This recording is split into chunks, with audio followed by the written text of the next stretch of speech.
Për herë të parë, idenë për një diçka të përngjashme me atë që filluam më pas, që u quajt Thur, ishte e mora nga Aureli.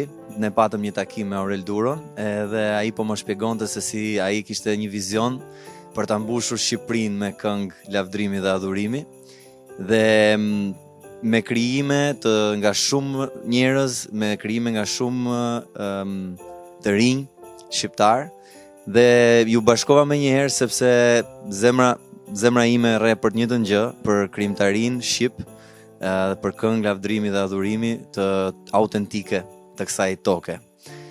Dhe më pas, kur shohim brapa një vit e pak, shohim se sa gjëra bëri Zoti me retreatin që u bë, edhe gjithashtu pas retreatit me krijimet që dolën nga ai retreat, të cilat ne jemi duke i punuar, duke i prodhuar, dhe mezi presim se çfarë Zoti do bëjë në vazhdimsi me këtë lëvizje, me këtë komunitet, dhe shpresojmë që sa më shumë dhe Radio 7, po dhe gjithë Shqipëria të dëgjoj edhe të luaj këngë shqip.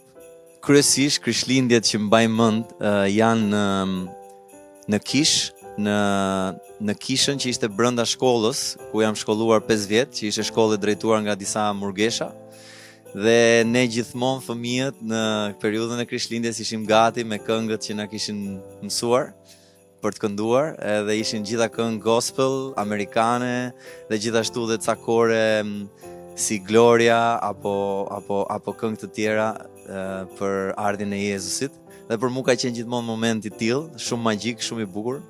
Këto janë krishtlindjet e para që kam përjetuar.